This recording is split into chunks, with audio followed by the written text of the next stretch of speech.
You want to add warmth, vibrance, a spark of adventure into your interiors. If that's you that yearns to discover the essence of African interior design style, this is a place for you.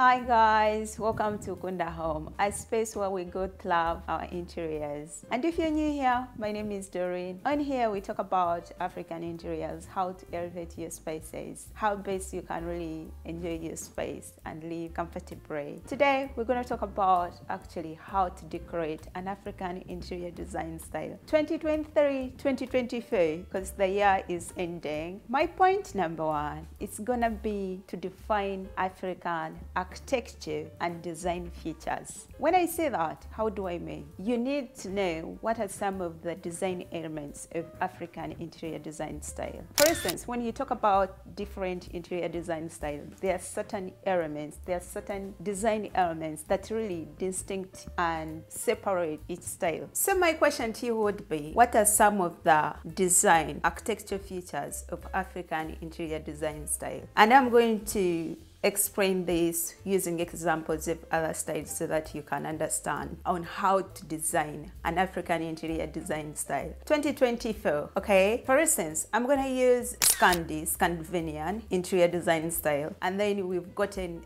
Japanese interior design style, and then we can compare to the African interior design style. All these three styles, by the way, use wood. So when you look at Scandinavian as a style, you can see there is so much use of wood, smooth, clean wood in the furnitures, and also there is so much use of gray in color, and then use of metal. So that's the Scandinavian style, Scandi. And then when you look at the Japanese style, you can see there is so much use of wood, off the floor up to the ceiling, wood cladding. And then one of the greatest features that you can't miss, it's the use of low profile furniture. And what's the difference when we compare to our African interior design style? The difference in African interior design style, there is so much use of, or it utilizes the use of imperfect wood. It utilizes the natural shapes. The wood is not tampered with. In other words, there is appreciation of nature, because African interiors really appreciate that. It's left in its nature and polished to make it a style in its minimalistic form. Start looking out for all these features so that you can apply them into your home. You just need to polish it to give it that classy look, but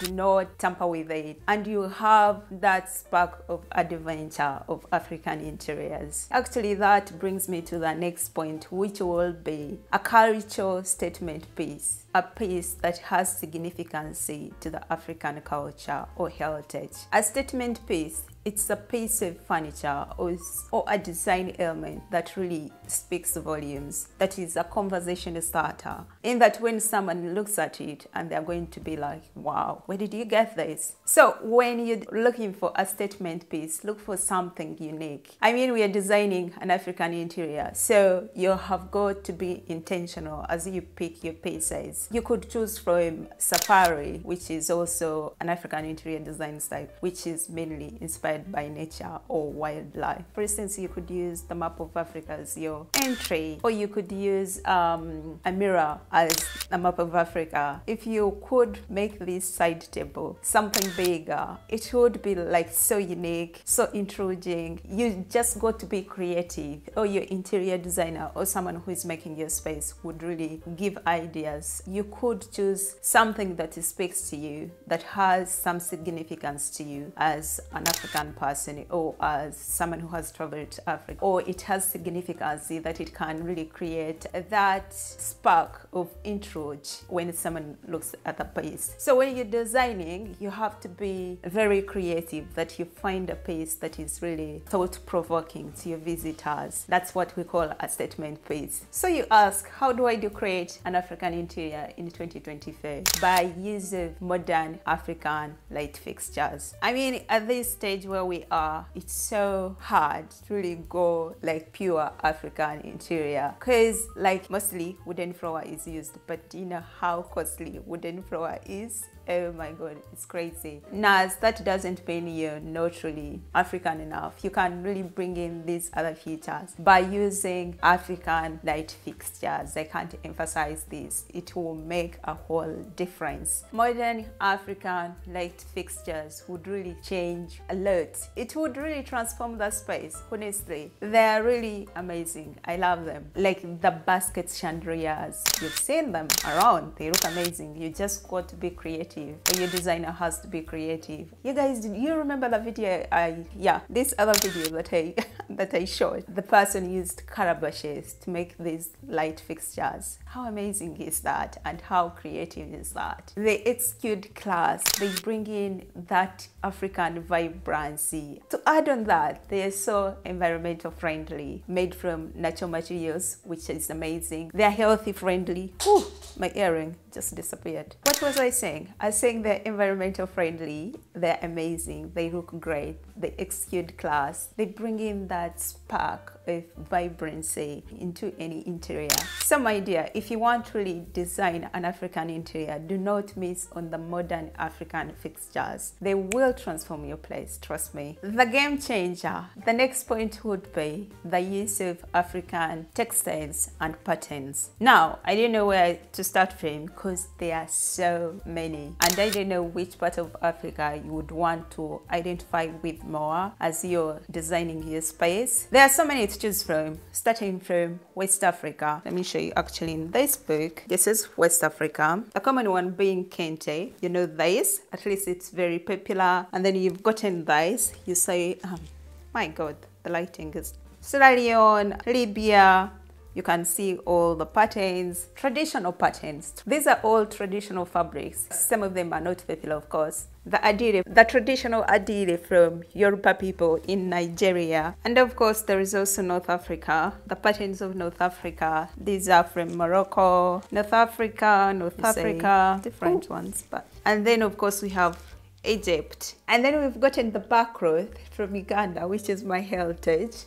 Amazing. How do you use African patterns and textiles in your home? Because this is a game changer. If you want to really have that African interior design style, you've gotten to utilize African textiles, African patterns to achieve an African interior design style. These, you've gotten to use the patterns. Whether you use it in furniture, it doesn't matter. You can see the ladybird chairs with the Kuba cloth patterns. They look amazing, right?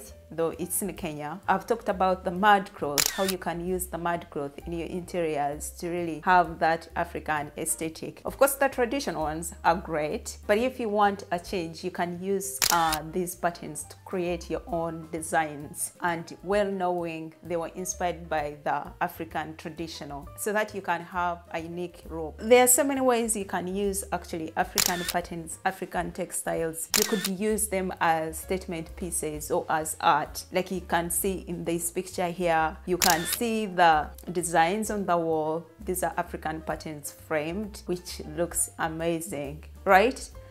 Anyway, to really have that African aesthetic into your home, use African fabrics, whether you're using them in furniture, whether you're using them in pillows, or whether you're adding them in your beddings. Either way, it can work to have that African aesthetic into your home. So you ask, how do I decorate an African interior in 2024? Just use all these tips and you have an African interior design style. So there is this video I saw online. Allow me share with you guys so that I can make a point. Something nobody really talks about, but a lot of the biggest designs have been stolen from African tribes. Here are some of the examples. The famous Versace Greco print was stolen from the Fundan tribes in Cameroon, and even the LV monogram with the famous sign inside was stolen from the Kwele tribe. And in the Alvis Man collection in 2012, you can find a Masai shuka, which is a traditional African blanket based in colorful shades of red and blue. This one is often used in the Maasai tribes of Kenya and Tanzania. Do you know more designs that got stolen? And more importantly, should these tribes be compensated with the profits that the brands are getting? Let us know down in the comments below. Actually, you got it wrong. The people in the background picture, they're from Congo. The Kuba cloth, it's a traditional cloth from the Democratic Republic of Congo.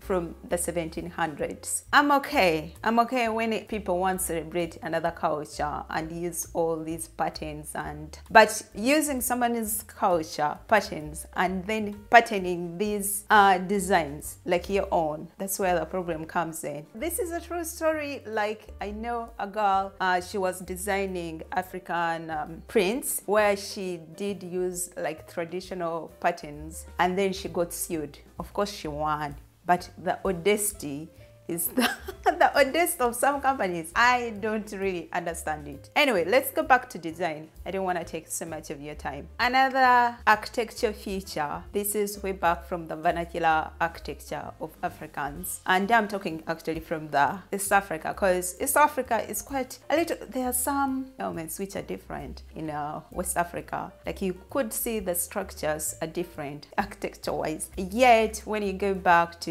East Africa, architecture features with a whole structure would be circular in form, but we are talking about curves. So if you're doing a reno, one of the architecture features that you can add into your interiors would be curves, which really look amazing. I love curves. I love arches. Also remember, East African curves are different from Mediterranean curves in the sense that Mediterranean curves multiple in a single entity, while African curves are normally single. With the Mediterranean curves, you'll see so many curves, double, multiple in a single entity. But when you come to East African curves, they are normally singular. So when you're building your space, know what you're going for or what you're doing. Yeah, I love the curves. And actually, curves are back, like they are popular. Now they are a trend when it comes to furniture, global-wise. You guys, did you see the furniture I used for when I was doing that Canva mood board? Here, and then you can see here how someone styled her space with this same circular sofa, but you can see there is also Takuba cloth patterns on those bar stools, which is amazing, right? Anyway, the point is include curves if you really love them. I love curves, I love arches. If I was putting up a structure, I wouldn't really miss on that, honest. They look so exquisite. I love them, honestly, I do. Anyway, if you love them, include them in your structure, okay? Focus on your details. Because you see, what makes an interior design style are the elements of that design. You could add an African aesthetic into your home by just using a rug, and it would really make a great difference. And boom, you have a whole mood, you have a whole vibe or spark. Make sure you focus on the details, be intentional. Okay, another point that I was forgetting, accent walls. Not all the people are actually really, how should I put it? Not all the people are bold enough to like have a certain color they love, because they don't know if after a few days you get fed up of it. So instead of painting your whole space, because in Africa we celebrate color, in Africa we are vibrant, we love color. And sometimes when I say Africa, it's so funny because I live in the south of Germany and people here love color. This side, people do travel a lot. So you will see so much color, like the buildings are like, when I'm passing, like I see so many buildings which have different colors and I'm like, wow, wow, wow. So it's really amazing for the outside, I mean, not the interiors. Anyway, if you love color and you want to bring in that warmth, but you're really scared, you could have an accent wall instead of paint painting the whole room, just partly, so that you can really test out if you love it. Or an accent flooring to have that contrast. Design is all about emphasis and creating statements, so you could have it on the ceiling, wherever you want, as long as it's an accent wall. If you don't like it, you can change it in your favorite African color palettes. I hope I've given you all the tips to style an African interior design style 2024, because we are ending. In a few days, we'll be there. I know. You guys, happy holidays, happy new year. If you haven't subscribed, please do so and like this video. Leave me a comment also. It wouldn't be bad. Otherwise, I'll see you guys in my next video. Bye bye for now. Bye bye for today. Happy holidays.